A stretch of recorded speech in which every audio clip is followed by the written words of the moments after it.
Muli po, magandang umaga sa inyong lahat at sa ating pong pagpapatuloy ng ating pong pag-aaral sa pinamagatang pong pagharap o kung paano natin malampasan ang mga pangunahing problema o suliranin sa ating pong buhay, sa ating pong hinaharap na buhay, ay nais po nating tignan ang buhay ni Moses at ito po ay matutunghayan natin sa Exodo Kapitulo 14 sa ilang talata na ating pong babasahin. Hinabol na nga ng mga Ehipsyo ang mga Israelita.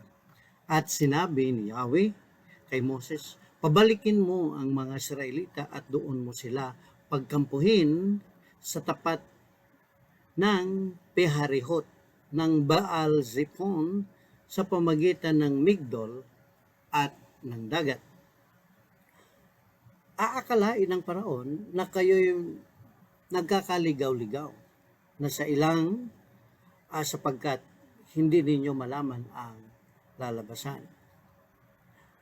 Pagmamatigasin ko ang Paraon at hahabulin niya kayo, ngunit ipapakita ko sa kanya at sa kanyang mga tauhan ang aking kapangyarihan, at sa gayoy malalaman ng mga Ehipsyo na ako'y si Yahweh. Sinunod ng mga Israelita ang sinabi sa kanila. At nang makarating si Paraon at ang balita tungkol sa pag-alis ng mga Israelita, nagbago siya ng isip.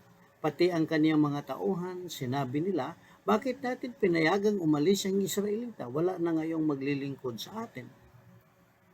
Ipinahanda ng Paraon ang kanyang mga karawahing pandigma at ang kanyang mga kawal.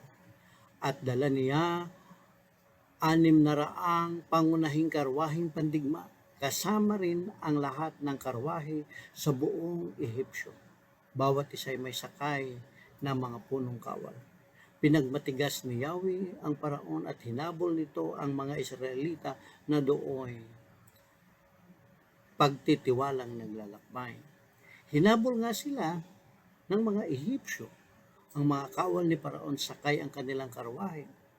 Inabot nila ang mga Israelita sa dabing dagat, malapit sa Pi-hahirot sa tapat ng Baal Zephon. Matinding takot ang naramdaman ng mga Israelita. Nang makita nilang dumarating ang Paraon at ang mga Ehipsyo, kaya dumating sila kay Yahweh. At dumaing sila kay Yahweh. At sinabi nila kay Moses, wala bang mapaglilibigan sa amin sa Ehipto, kaya mo kami dinala sa ilang para dito mamamatay? Inilabas mo nga kami sa Ehipsyo, ngunit tingnan mo kung anong mangyayari. Pagpalain ng Panginoon ang pagkabasa ng kanyang salita. Tayo po ay sumandaling manalangin. Dakilang Diyos, mapagpalang Ama, sa sandali pong ito, sa aming pong pagbubulay-bulay, ikaw nawa ang siyang maging gabay namin upang ang mga alituntunin mo ay aming pong sunod at may isa pamuhay sa aming pang-araw-araw. Sapagkat ito po ang aming dalangin sa pangalan ni Jesus. Amen. Matatandaan po natin na pinabalik ito doon sila, pinaalis na sila ng Panginoon sa bayan ng Ehipsyo. Diba? At nung sila ay nakaalis na Ehipsyo, sila po ay pinadaan ng Panginoon doon sa Succoth, papuntang Etham, na kung saan hinabol sila ng mga kawan ni Paraon. Sapat nagbagong isip ni Paraon ng mga tao doon. Wala na silang mautusan, wala na silang mga alipin. Kung kaya't pinatigas rin ng Panginoon ang puso ni Paraon, kaya't sabi niya, sige, habulin sila. At sabi ng Panginoon kay Moses at saka kay Aaron, pabalikin mo sila at dalhin mo sila doon sa malapit sa dagat. Yung isang lugar doon kung saan tinawag nila dito na i-review ko lang po, ito'y Baal Zephon. Baal Zephon. Ito'y sa tabi ng dagat malapit sa Pi-hahirot. Yan. At dito po ay naramdaman nila ang matinding takot. Bakit? Isipin mo, libo-libo yung libo-libong kawan ang pinadala ni Paraon, at pagkatapos po nito ay ang Israelita ay wala silang matatakbuhan kasi sa kanilang likuran nandyan po ang kawal ni Paraon at sa unahan naman ang dagat na pula. Sabi nga po natin kahapon, sometimes God led us to the dead end and He promised us to deliver us from evil. Sabi ng Panginoon, huwag kayong matakot, huwag kayong magulumihanan, huwag kayong matakot, sapagkat ako'y mapapasa inyo hanggang sa kaduluduluhan ng sanglibutan. Ikapito, they blame God. Number 6, sinisi nila ang Diyos. Dito sa pangpito, sinisi nila yung mga tagapanguna, si Moses. Sabi niya, why have you taken away from Egypt? Sabi niya doon sa New King James Version. Bakit mo kami inalis doon sa Egypt? Dahil ba, sabi niya, at dinala niyo kami rito. Na kung saan doon sa Egypt ay may sementeryong mapaglilibingan, dito wala. Grabe po ang kanilang takot sapagkat nandyan po ang panganib. Totoong panganib. And sabi niya, Israel, like many, wanted to give up and go back to the same bondage. Minsan, sabi niya, iuwi mo na lang kami sa hayaan mo na lang kami makabalik doon sa Ehipsyo. Sapagkat doon, pag namatay kami, may mapaglilibingan sa amin, hindi katulad dito sa ilang. Madalas po, mga minamahal, na kung saan ang tao, kapag nahihirapan na, lalo na mga mananampalataya o Krisyano, ay gustong bumalik sa dati nilang buhay. At marami po ito na hindi nila nakakayanan ang pressure ng mundo, pressure ng kapaligiran, yung mahigpit na karanasan sa buhay ng hirap, kaya't ninais pa nila na bumalik sa dati nilang buhay. May mga mananampalataya, may mga Kristiyano po na bagaman nagkukunwaring sumusunod sa salita ng Diyos, pero binabalik-balikan naman yung dating uri ng kanilang buhay. Nakakalungkot po. Dapat pag tayo po ay tumalikod na doon sa lugar o sa mga bagay na nag-alipin sa atin, at tayo po ay binago ng Panginoon, kinakailangan iisa na lang po ang nasa puso at isip natin na paglingkuran. Yaong Diyos na nagbago sa atin. Kaibigan, kapatid sa Panginoon, wala pong maidudulot na maganda at maging maibubuting resulta na kapag ka ikaw ay Kristiyano na sa puso. Pagkatapos binabalikan mo yung dati mong buhay at dati mong bisyo, dati mong ugali, ay hindi po makabubuti. We have to go straight to serve the living God. Sabi niya po rito, madalas po ang tao, ganun. Pag nakaranas po ng pressure ng bagay sa mundo, pressure ng buhay, niisip nilang bumalik sa dati nilang buhay. It would have been better for us to serve the Egyptian than to die in the wilderness. Isipin mo yun. Sabi ng mga Israelita, mabuti pa Moses na kami ay maglingkod at maging alipin ng mga tiga-Ehipsyo kaysa mga matay dito sa ilang. Grabe, no? Alam niyo po, kung nagtitiwala po tayo sa Panginoon, hindi natin mararanasan ito. Natatakot lang tayo dahil yan ang normal na nararamdaman ng tao.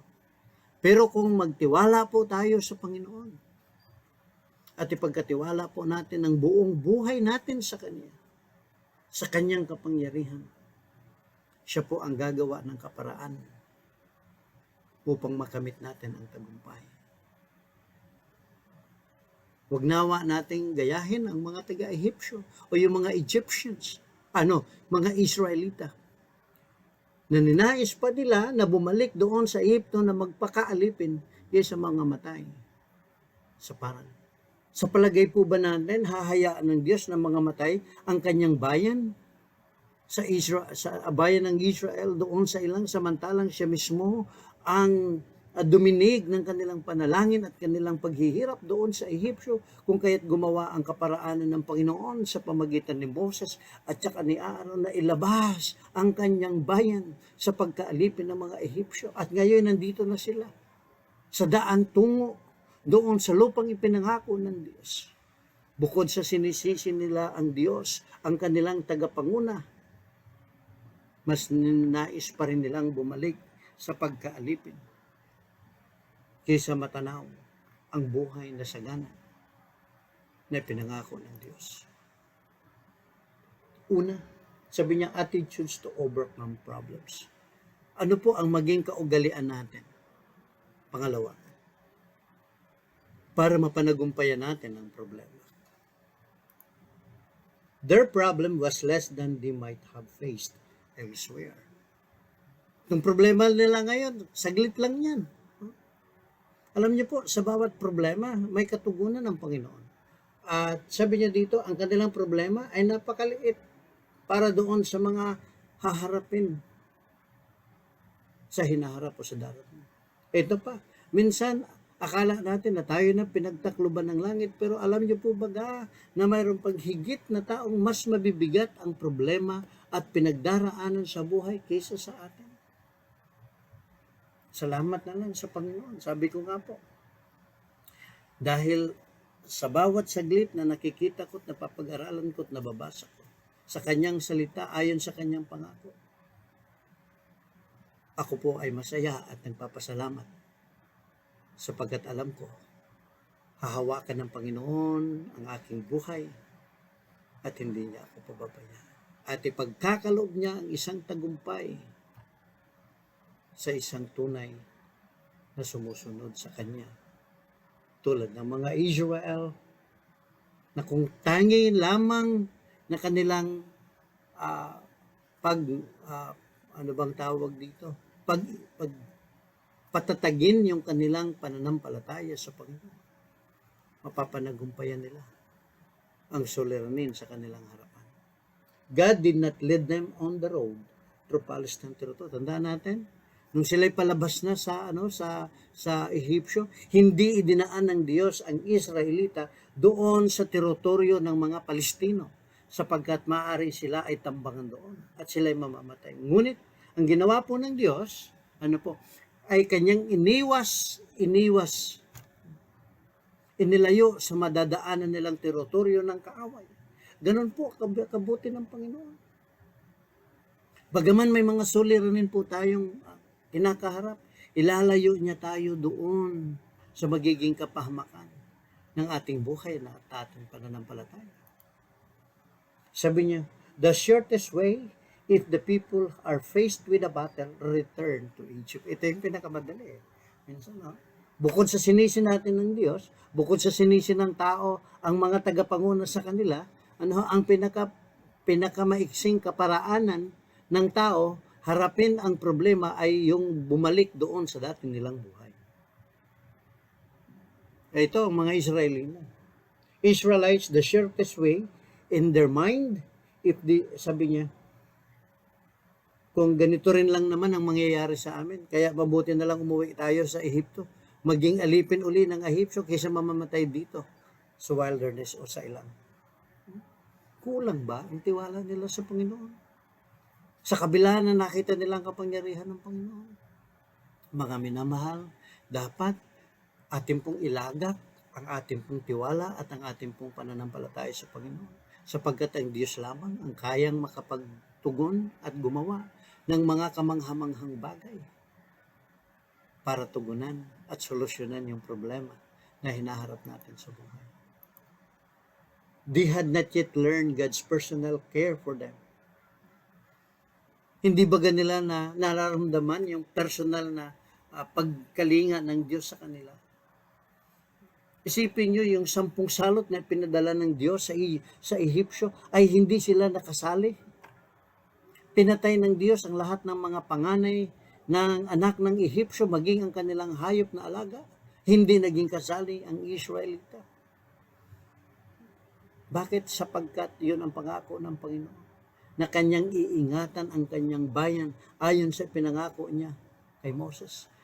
na ilalabas ni Moses ang kanyang bayan at huwag mangamba si Moses sapagkat ang Diyos at ang kanyang kapangyarihan ay kasama ni Moses. God adapts our journey to our strength. Tandaan po natin, minsan, kinakasangkapan ng Diyos yung ating paglalakbay upang maging kalakasan natin. Alam niyo po, mga minamahal, ito po ay nagiging kalakasan ko rin. Sa pagharap, itong linggo pong ito, ay isa pong mabigat para sa akin sapagkat ako po ay isasalang sa ablation procedure sa July 23. Kaya, pero sa akin, ang panalangin ko sa Panginoon, Lord, thy will be done. At yung aking buhay ay nasa kanyang kamay at sa kanyang kapangyarihan. God always consider what we can bear, what we can bear. Lagi po isinasaalang-alang ng Panginoon kung ano yung kaya nating dalhin, batahin sa ating buhay. Yung mga pagsubok na minsay ibinibigay niya sa atin, ay siya rin na may gumagawa ng kaparaanan upang mapanagumpayan natin. At hindi po kailanman, kapatid, magbibigay ang Diyos ng pagsubok o problema sa buhay natin na hindi natin kakayanin.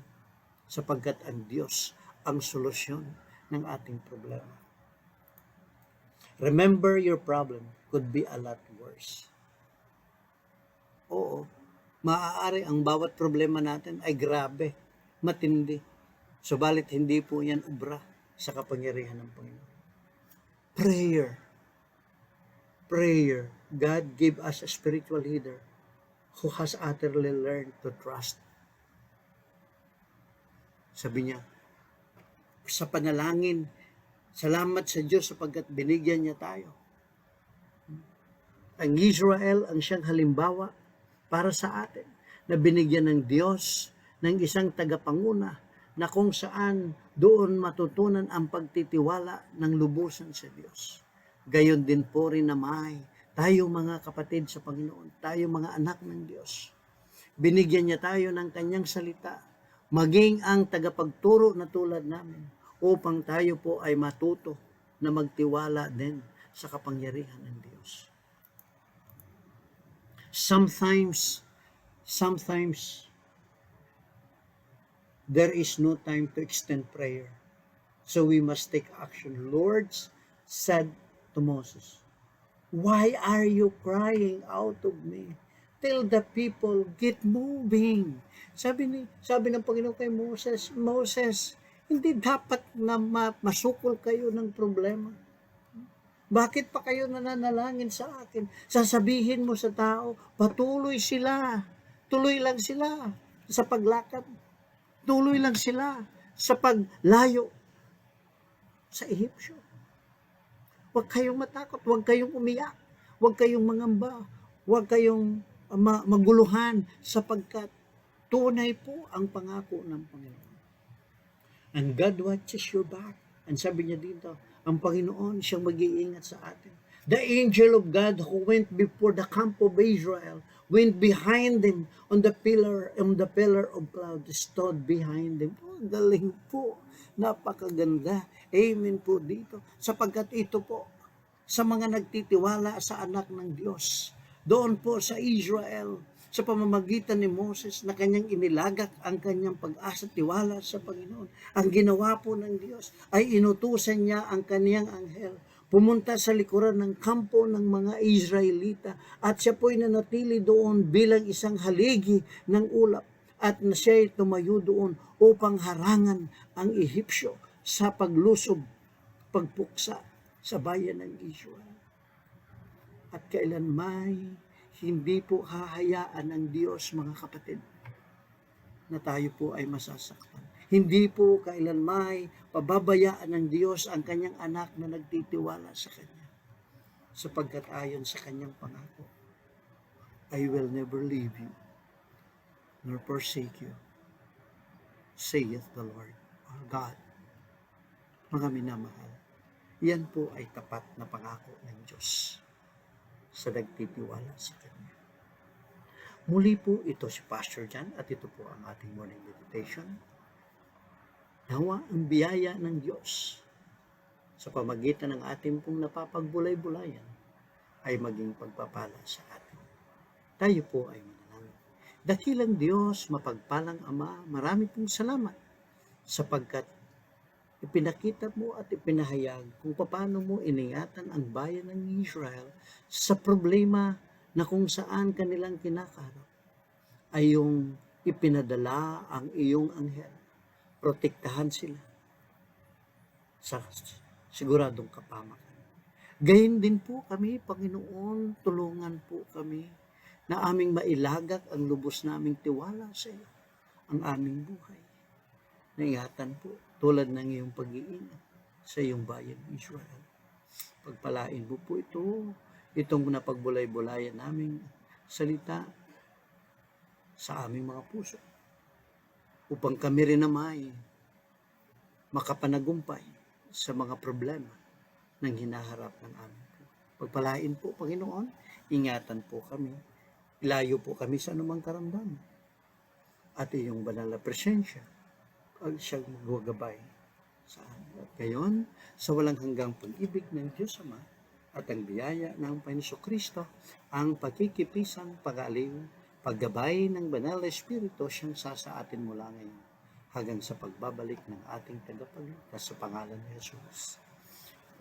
Nawa ang biyaya ng Diyos ay managana sa bawat isa sa inyo. Magandang umaga po at magkita-kita po tayo bukas.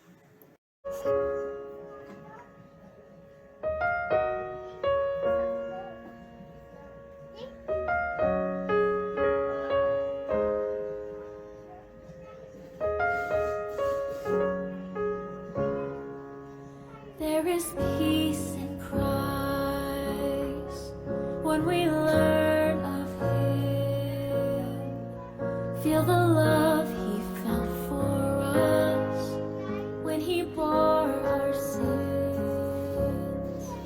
Listen to His words, let them come alive. If we know Him as He is, there is peace in Christ. He gives us hope when hope is gone. He gives us strength when we can't go on. He gives us shelter in the storms of life. When there's no peace on earth, there is peace in Christ.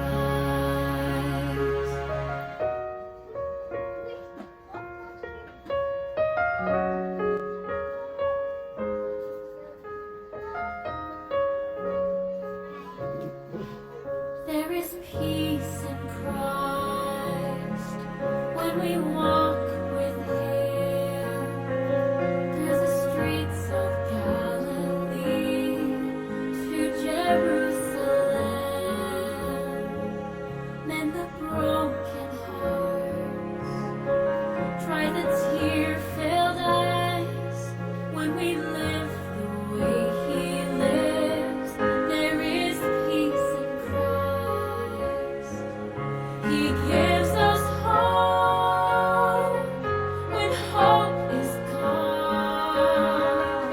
He gives us strength when we can't go on. He gives us shelter in the storms of life. When there's no peace on earth, there is peace in Christ.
might fall.